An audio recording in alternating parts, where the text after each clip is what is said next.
A paz do Senhor a todos. Que alegria ter você aqui conosco.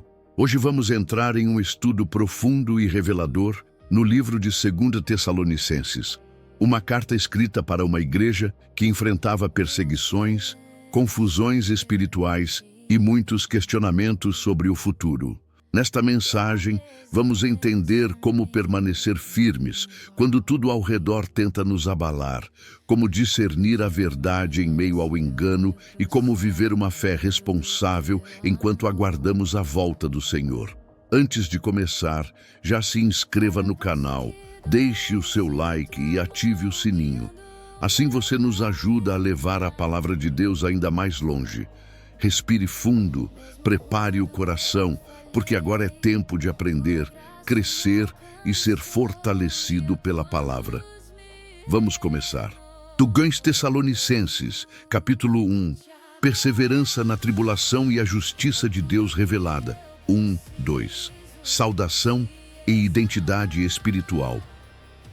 Paulo inicia a carta se apresentando junto com Silvano e Timóteo, dirigindo-se à igreja dos Tessalonicenses que está em Deus Pai e no Senhor Jesus Cristo. Ele libera sobre a igreja graça e paz. Isso revela que a vida cristã começa e é sustentada pela graça e se manifesta em paz, mesmo em meio às dificuldades. 3:4.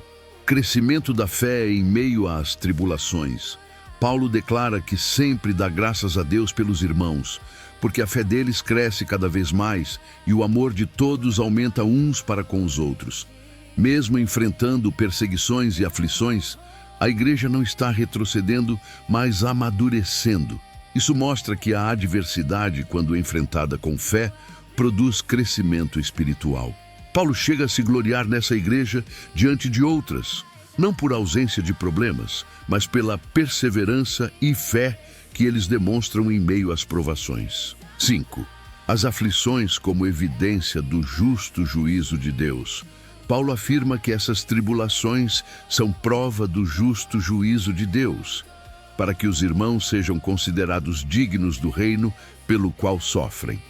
Aqui aprendemos que o sofrimento do cristão não é sinal de abandono, mas pode ser parte do processo pelo qual Deus confirma nossa esperança no reino eterno. 6:7. Deus é justo e trará descanso aos aflitos. Paulo declara com firmeza que Deus é justo.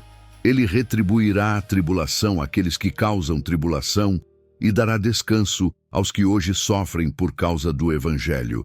Esse descanso definitivo acontecerá na revelação do Senhor Jesus, quando Ele se manifestar do céu com poder e glória. 8:9. O juízo sobre os que rejeitam o Evangelho. Paulo descreve que Jesus virá em chama de fogo, trazendo juízo sobre os que não conhecem a Deus e não obedecem ao Evangelho.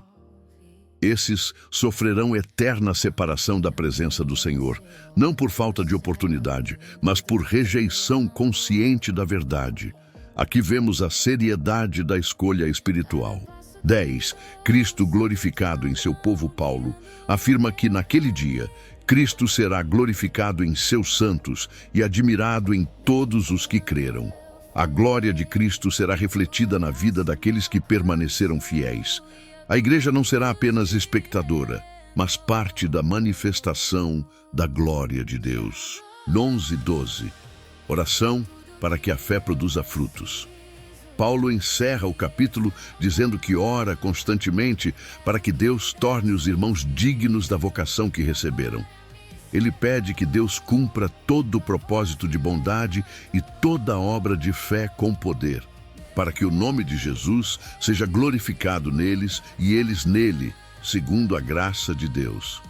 Essa oração mostra que a fé verdadeira não é apenas crença, mas se manifesta em vida transformada, boas obras e perseverança até o fim.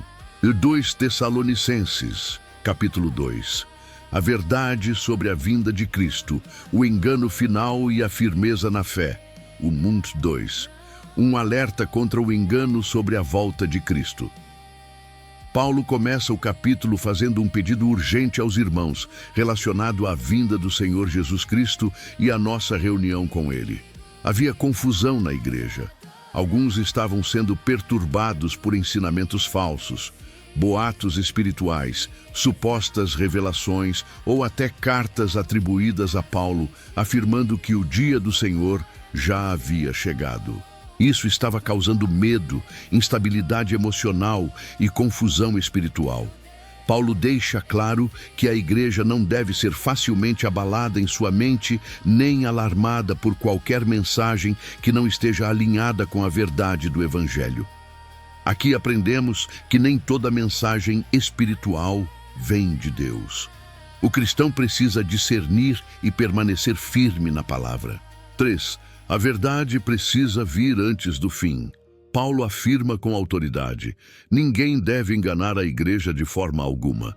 Ele ensina que 2 acontecimentos precisam ocorrer antes da volta de Cristo. Primeiro, a apostasia, um grande afastamento da fé verdadeira. Segundo, a manifestação do homem da iniquidade, também chamado de filho da perdição. Isso revela que o fim não chega de forma silenciosa. Ele será precedido por engano, rebelião espiritual e rejeição da verdade. A fé superficial não permanecerá. 4. O espírito de exaltação humana contra Deus. Paulo descreve esse homem da iniquidade como alguém que se opõe e se levanta contra tudo o que é chamado Deus ou objeto de culto. Ele se exalta a ponto de se assentar no templo de Deus, querendo parecer o próprio Deus. Aqui vemos o ápice do orgulho humano. É a tentativa final de substituir Deus pela autoridade humana. O pecado não é apenas desobediência, mas a tentativa de ocupar o lugar que pertence somente ao Senhor. 5. A responsabilidade de lembrar a verdade. Paulo pergunta aos irmãos se eles não se lembram de que ele já havia falado sobre essas coisas quando ainda estava com eles. Isso mostra que a igreja precisa ser constantemente lembrada da verdade. O esquecimento espiritual abre espaço para o engano. 6:7. O mistério da iniquidade já está em ação. Paulo explica que há algo, ou alguém, que ainda detém a manifestação completa desse homem da iniquidade. O mistério da injustiça já está operando no mundo, mas ainda não se revelou plenamente. Isso nos ensina que o mal não surge do nada. Ele cresce aos poucos, se infiltra, se normaliza, até que o limite imposto por Deus seja removido. Nada foge do controle divino. 8. A derrota certa do mal. Paulo afirma com esperança que quando esse iníquo se manifestar plenamente, o Senhor Jesus o destruirá com o sopro de sua boca e o aniquilará com o esplendor de sua vinda. Aqui vemos que o mal não terá a palavra final. Não será uma batalha longa. A simples manifestação da glória de Cristo será suficiente para derrotar toda mentira e rebelião. 9:10. O engano aceito por quem rejeita a verdade. Paulo explica que a vinda desse iníquo será acompanhada de poder, sinais e prodígios da mentira. Ele enganará aqueles que estão perecendo, porque não acolheram o amor da verdade para serem salvos. Isso revela algo profundo. O engano não acontece por falta de sinais, mas por rejeição da verdade. Quem não ama a verdade se torna vulnerável à mentira. 11:12. Deus permite o engano como juízo. Paulo afirma algo sério e solene. Deus permite que essas pessoas sejam entregues a um forte engano para que creiam na mentira. Isso não é injustiça divina, mas consequência da rejeição contínua da verdade. Quem rejeita a luz acaba sendo entregue às trevas que escolheu. O juízo começa no coração. 13:14. A segurança dos escolhidos, Paulo muda o tom e traz consolo à igreja.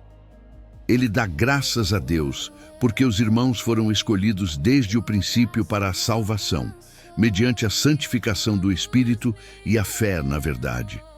Eles foram chamados pelo Evangelho para alcançar a glória do Senhor Jesus Cristo. Aqui vemos que a salvação não é fruto do acaso, mas de um plano eterno sustentado pela graça. 15.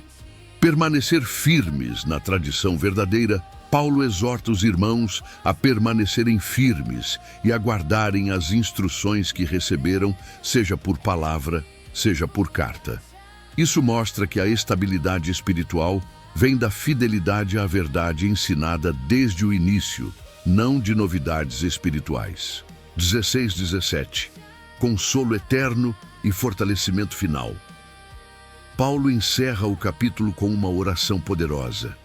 Ele pede que o próprio Senhor Jesus Cristo e Deus Pai, que nos amou e nos deu eterna consolação e boa esperança pela graça, consolem o coração dos irmãos e os fortaleçam em toda boa obra e palavra. A vida cristã não é sustentada pelo medo do fim, mas pela esperança, pelo amor de Deus e pela firmeza na verdade. E 2 Tessalonicenses, capítulo 3. Vida cristã prática, responsabilidade espiritual e a paz que sustenta a igreja. 1:2. O poder da oração mútua na missão. Paulo começa o capítulo fazendo um pedido direto e humilde. Irmãos, orem por nós. Mesmo sendo apóstolo, ele reconhece que a obra de Deus avança quando há intercessão. Ele pede que a palavra do Senhor se espalhe rapidamente e seja glorificada, assim como aconteceu entre os tessalonicenses. Paulo também pede oração para que sejam livrados de homens perversos e maus, pois nem todos têm fé. Aqui aprendemos que a oposição ao Evangelho não é apenas intelectual, mas espiritual. 3. A fidelidade inabalável do Senhor Paulo declara algo fundamental. O Senhor é fiel. Mesmo quando pessoas falham, Deus permanece fiel. Ele fortalecerá os irmãos e os guardará do maligno. A segurança da igreja não está na ausência de oposição, mas na fidelidade constante de Deus. 4.